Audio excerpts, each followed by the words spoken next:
In the cold silence of the desert night, the old world died. 31 streaks of fire tore across the starless sky like the wrath of the gods.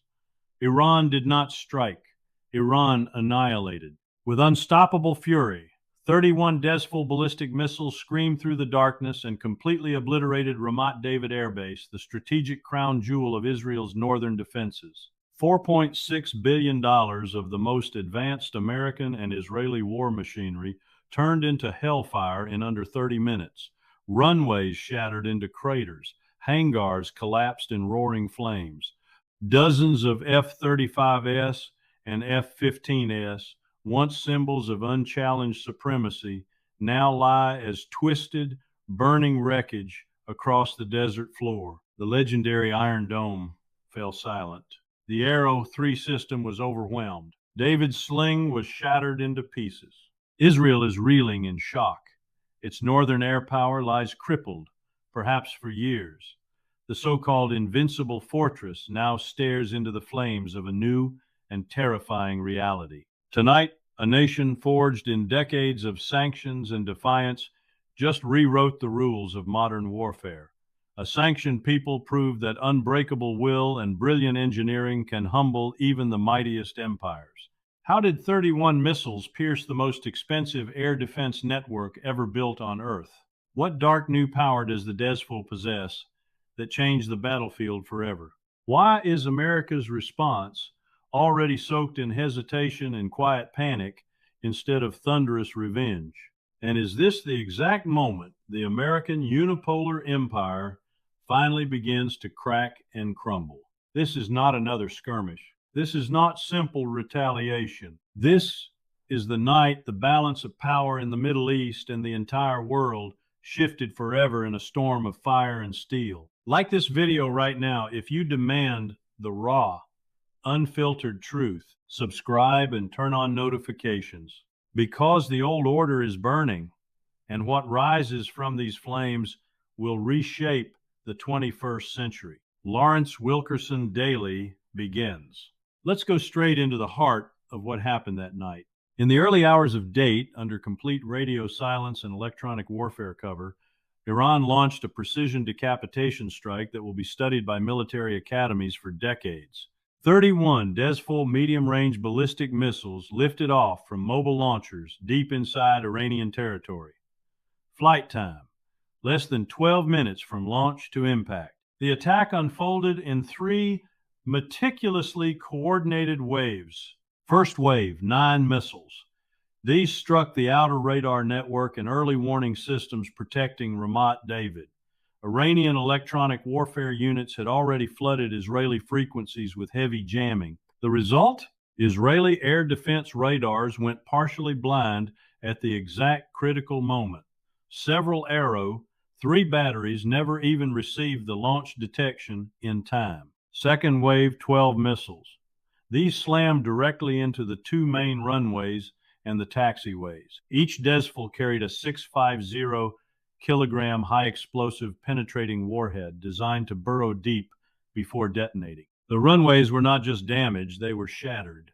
Craters more than 15 meters wide and 8 meters deep turned Israel's premier northern fighter base into a parking lot of broken concrete. Third wave, the final 10 missiles. These targeted the hardened aircraft shelters, fuel depots, ammunition bunkers, and the underground command center. The precision was surgical. Satellite imagery released hours later showed at least 37 Israeli aircraft either completely destroyed or damaged beyond quick repair, including multiple F-35 Iadir stealth fighters that were supposed to be invisible and untouchable. Total financial damage, $4.6 billion US. That number's not exaggerated. It includes the replacement cost of destroyed aircraft, the reconstruction of runways that will take many months, the loss of priceless ordnance and fuel, and the long-term operational disruption of Israel's entire northern air coverage. Now let's talk about the tactics, because this was not a crude barrage. This was a masterclass in modern saturation warfare. Iran used what military analysts call the poor man's Air Force strategy at its highest level. Instead of launching hundreds of cheap drones to overwhelm the system, they chose quality over quantity. 31 high-speed, highly maneuverable ballistic missiles, each traveling at Mach 5 to Mach 7 inches, the terminal phase. They performed evasive maneuvers in the final seconds, making interception exponentially harder. The Israeli multi-layered defense system, the one the world has been told is impenetrable, failed on multiple levels. First, the detection layer. Despite having America's most advanced satellites and ground radars, Israel could not achieve a clean track on every incoming missile. Iranian stealth coatings and trajectory shaping worked better than expected. Second, the interception layer. Israel fired dozens of Arrow 3 and David Sling missiles. Each Arrow 3 cost between $150 and $200 million. Iran's Dezful missiles cost roughly $1.5 to $2 million each. The economic exchange rate was catastrophic for Israel, sometimes 100 to 1. Third, the physical protection layer. Even the missiles that were intercepted still produced debris and shock waves that damaged sensitive equipment. Several near misses still created enough overpressure to collapse hangar roofs and damage parked aircraft. By the time the last explosion faded, Ramat David Airbase, home to some of Israel's most elite F-35 and F-15 squadrons, was effectively neutralized as a combat asset for the foreseeable future. Israel's ability to project air power over northern Israel, southern Lebanon, and parts of Syria has been severely degraded overnight. What makes this even more devastating is the psychological blow. For years, Israeli and Western leaders boasted that no adversary could touch their air bases. That myth died in flames on this night.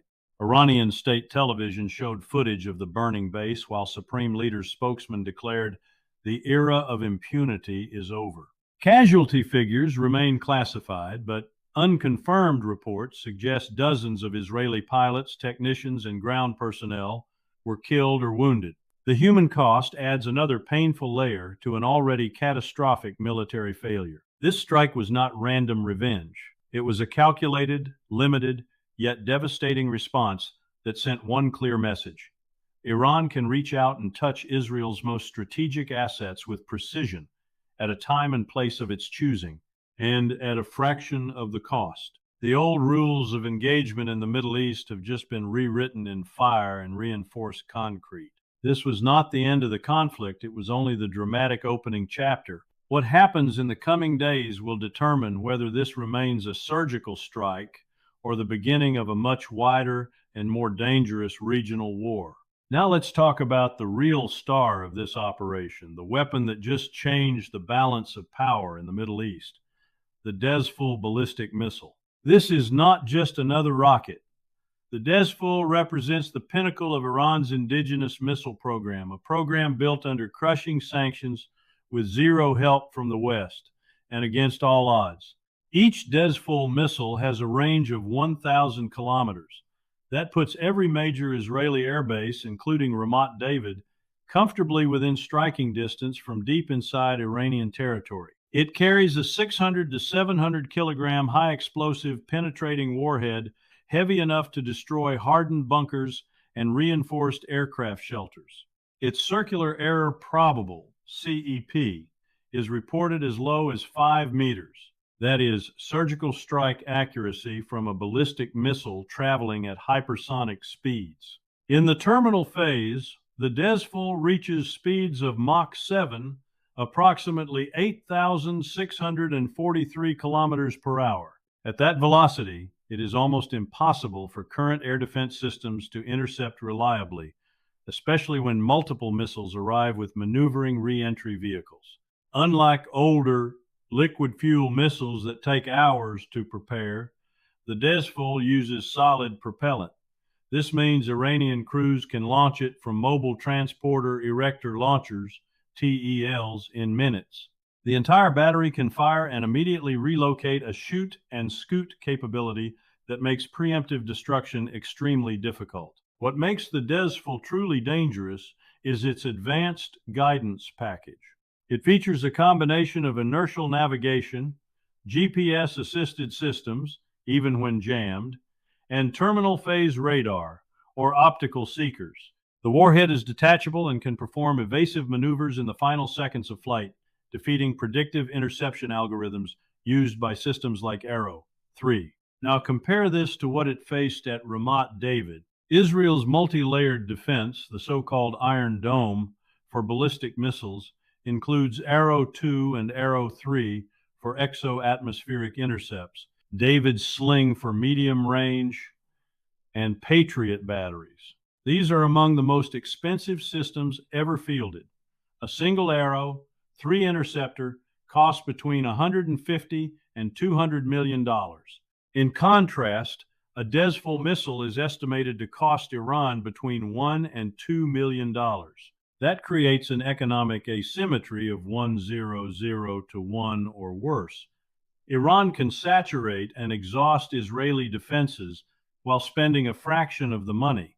On that fateful night, Israel fired dozens of its most advanced interceptors and still lost. 31 incoming missiles overwhelmed the system through speed, numbers, electronic warfare support, and terminal maneuvering. This strike also exposed the limitations of stealth and high-tech platforms. Multiple F-35I Adir stealth fighters, each costing over $100 million, were reportedly destroyed or heavily damaged inside their hardened shelters. Even the world's most advanced fifth-generation aircraft become vulnerable when their airbase is turned into rubble. The technological achievement here cannot be overstated. Iran developed the Dezful as an evolution of the Zolfaghar missile family. Through reverse engineering, domestic innovation, and relentless testing, Iran has created a family of precision ballistic missiles that rival or surpass many systems produced by much wealthier nations. Iran manufactures these missiles entirely domestically. The solid rocket motors, composite materials, guidance systems, and penetrating warheads are all produced inside the country. This self-reliance is the true meaning of self-sufficiency in military terms. While the West poured trillions into trillion-dollar fighter programs and carrier strike groups, Iran focused on cheap, accurate, and mass-producible missiles that can reach deep into enemy territory. This philosophy, asymmetric high-impact weaponry, has now proven itself on the battlefield. The Dezful is not a one-off wonder weapon. It is part of a vast arsenal that includes hundreds of similar and more advanced systems: Imad, Sejil, Khaybar-Shikan, and hypersonic glide vehicles currently in development. The psychological and strategic impact is enormous. For decades, Israel operated under the assumption that its air bases were untouchable sanctuaries. That illusion was incinerated along with the runways at Ramat David. Any future conflict will now see Israeli pilots operating under constant threat of precision missile barrages that can arrive with almost no warning. This single operation demonstrated that Iran has successfully closed the technological gap in key areas of modern warfare. While it may not match the United States in overall military spending or naval power, in the critical domain of precision strike and cost-effective deterrence, Iran has achieved parity or even superiority in certain scenarios. The Dezful missile is more than hardware. It is a symbol of defiance, ingenuity, and the shifting balance of global power. A nation long dismissed as backward has engineered weapons that humble billion-dollar defense systems and rewrite the rules of engagement in one of the world's most volatile regions. This is what self-reliance looks like when backed by determination and scientific excellence. And this is only the beginning. The world has just witnessed a new chapter in military technology, one written not in Washington or Tel Aviv, but in the laboratories and factories of the Islamic Republic of Iran. Now we turn to the most revealing part of this story, the reaction from Washington. In the hours following the annihilation of Ramat David Airbase, the United States, Israel's most powerful patron, found itself trapped between rage and restraint. The White House issued a strongly worded condemnation, calling the strike unacceptable and a dangerous escalation. President Naim vowed ironclad support for Israel and promised additional military aid. Yet behind the tough rhetoric, America's actions told a very different story. Two U.S. aircraft carrier strike groups, the USS Abraham Lincoln and USS Theodore Roosevelt, were already positioned in the region. Under normal circumstances, such a devastating attack on a close ally would have triggered immediate and overwhelming American retaliation. But this time, The carriers remained hundreds of miles away from the Israeli coast. No Tomahawk missiles were launched. No American fighter jets entered Iranian airspace. No large-scale troop movements were ordered. Why this unusual caution from the world's sole superpower? First, military exhaustion. The United States is still recovering from years of overstretch in Ukraine, the Red Sea, and potential flashpoints in the South China Sea. Its stockpiles of precision munitions, especially long-range air defense interceptors and cruise missiles, have been severely depleted. Pentagon officials quietly admit that a full-scale war with Iran right now would strain American logistics to the breaking point. Second, economic reality. A direct conflict with Iran would immediately send oil prices skyrocketing past $150 per barrel. The global economy, already fragile, could tip into recession. With American voters already weary of endless foreign wars, the Biden era, or current administration White House, understands that another Middle East quagmire could destroy its domestic political standing. Third, the intelligence failure. U.S. and Israeli intelligence had underestimated Iran's missile capabilities. The speed, precision, and electronic warfare sophistication displayed by the Dezful barrage shocked American analysts. Satellite data and after-action reports showed that even with America's most advanced early warning systems, tracking and neutralizing these threats proved far more difficult than expected. Instead of direct military intervention, Washington chose a more limited playbook. Emergency shipments of additional Arrow, 3 interceptors, and Patriot batteries were rushed to Israel. Intelligence sharing was intensified. Diplomatic pressure was applied on Arab states to prevent them from joining any anti-Israel coalition. Yet these measures feel more like damage control than decisive leadership. This hesitation reveals a deeper truth. The limits of American power in 2026 are becoming impossible to hide. For decades, the United States positioned itself as the ultimate security guarantor for Israel. That guarantee now looks increasingly expensive and uncertain. America can still provide money, weapons, and intelligence, but it is growing reluctant to spill its own blood or risk direct confrontation with a determined adversary like Iran. Meanwhile, the geopolitical consequences are cascading. Europe responded with predictable statements of solidarity but offered little concrete help. Many European capitals are privately worried that escalation could disrupt energy supplies and trigger new waves of migration. Arab Gulf states, while publicly condemning the attack, are quietly hedging their bets. None want to be dragged into a war that could engulf the entire region. China and Russia wasted no time in capitalizing on America's restraint. Beijing called for maximum restraint while continuing to purchase Iranian oil at discounted rates. Moscow used the moment to highlight the declining credibility of American security guarantees. The message to every nation in the global South was crystal clear. Relying on Washington for protection comes with serious risks. Inside Israel, the mood is one of shock mixed with growing frustration toward Washington.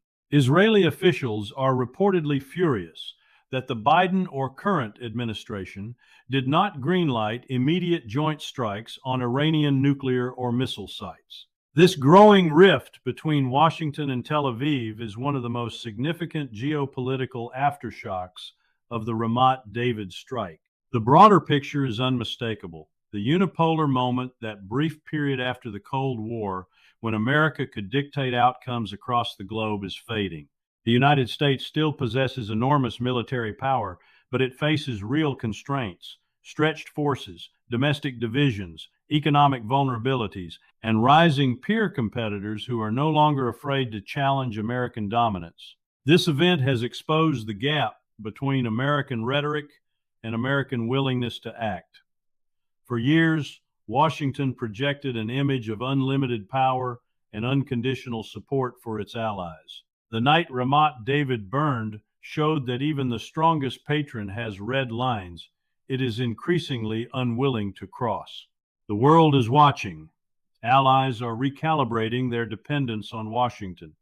Adversaries are taking notes on America's hesitation. And the people of the Middle East are realizing that the era of unchallenged Israeli and American dominance may be coming to an end. This is not weakness in a single moment. It is the visible symptom of a deeper structural shift in global power. The United States remains a formidable power, but it is no longer the unchallenged hegemon it once claimed to be. The question now is not whether America will respond, but whether its response will be enough to restore deterrence, or whether this strike marks the beginning of a new, more multipolar reality in which no single nation can dictate the rules anymore.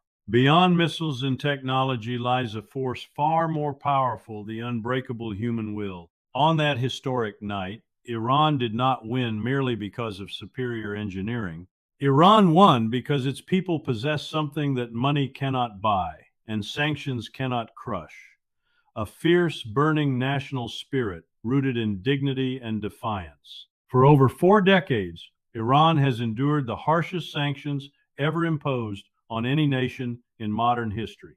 Its economy was targeted, its scientists assassinated, its people pressured. Yet, instead of surrendering, Iran transformed isolation into innovation. Every Dezful missile that struck Ramat David carried not just explosives, but the collective resolve of a nation that refuses to kneel. This is the spirit of a people who remember their ancient civilization, who survived 8 years of brutal war in the 1980s, and who view resistance not as a choice, but as a sacred duty. Iranian soldiers, engineers, and commanders are not fighting for money or foreign promises. They fight for their homeland, their honor, their children's future, and their right to exist as a sovereign nation free from foreign domination. Compare this to the other side. Israel and its patron, the United States, increasingly rely on borrowed power. Their strength depends on expensive technology, massive financial subsidies, intelligence alliances, and hired mercenaries.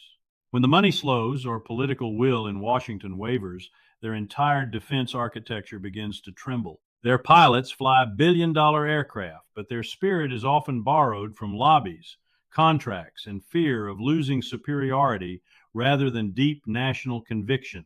Iran's fighters know exactly why they are willing to die. They fight with the certainty that comes from defending their own soil and their own dignity. This inner fire creates a resilience that no radar or interceptor can neutralize. It turns ordinary soldiers into patient strategists and simple factories into centers of military ingenuity. History has repeatedly proven that technology without spirit eventually fails. The United States learned this bitter lesson in Vietnam and Afghanistan. Superior weapons and unlimited budgets could not overcome a people determined to expel foreign forces.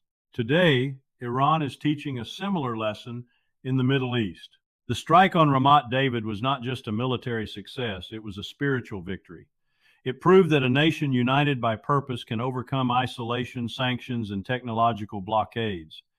It showed that self-respect and national pride are the ultimate force multipliers. While Israel counts its destroyed F-35s and Washington calculates the cost of replenishing defenses, Iran's people celebrate something far greater: the reaffirmation of their sovereignty. This spirit cannot be bombed away. It cannot be sanctioned into submission. It only grows stronger under pressure. In the final analysis, wars are not won by the side with the most expensive toys. They are won by the side that wants victory more deeply, the side that sees the fight as existential, not optional. That night, the world witnessed once again that the power of the human will, when fused with determination and ingenuity, can humble empires and rewrite history. This is the true weapon of Iran, and it is unstoppable. The flames at Ramat David did more than destroy an airbase. They lit a signal fire that marks the beginning of a new world order. What happened that night was not merely a regional clash. It was a decisive blow to the post-Cold War unipolar system. For the first time in modern history, a sanctioned nation directly struck a major U.S. ally's strategic asset with precision and impunity, and the superpower hesitated. That hesitation has been noted by every capital on Earth. We are now witnessing the rapid acceleration of true multipolarity. The axis of resistance, Iran, backed by Russia, China, and North Korea, has proven it can coordinate effectively. Russia provided critical electronic warfare know-how, and diplomatic cover, China continued buying Iranian oil, undermining Western sanctions. North Korea supplied advanced missile technology and moral support. Together, they are forging a network that challenges American dominance without needing direct confrontation. Meanwhile, NATO stands exposed. European allies offered strong words but no meaningful action.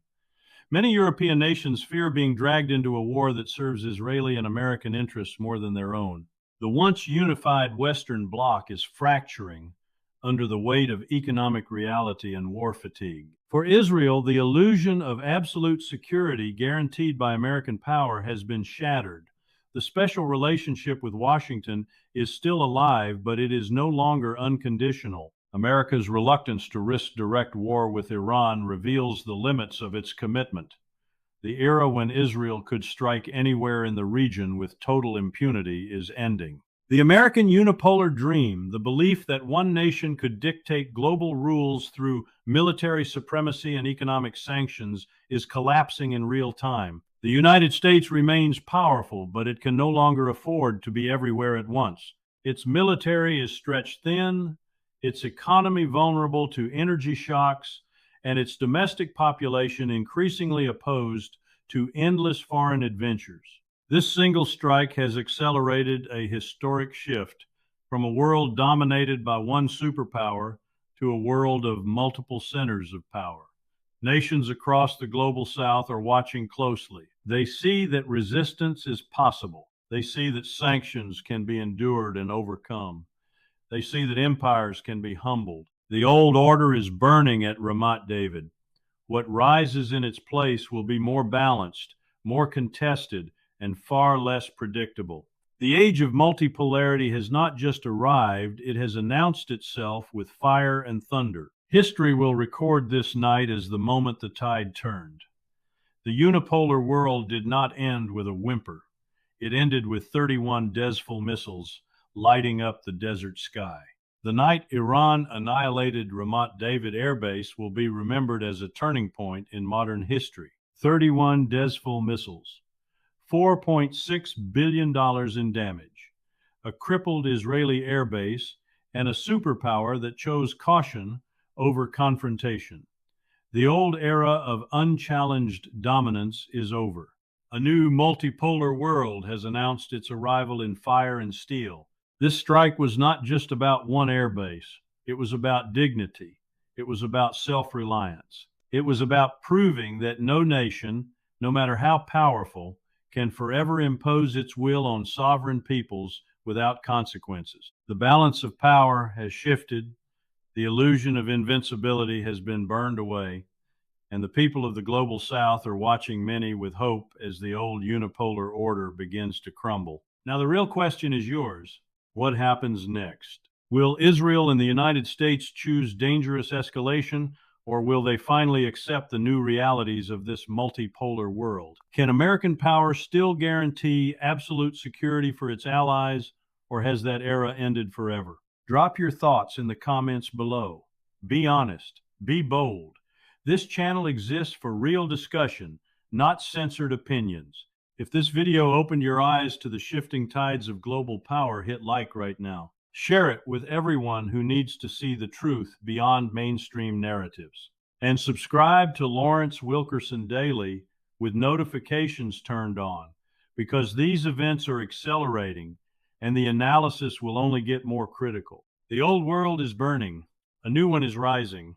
Thank you for watching. Stay informed. Stay independent. This is Lawrence Wilkerson Daily, where the truth is not optional. We'll see you in the next video.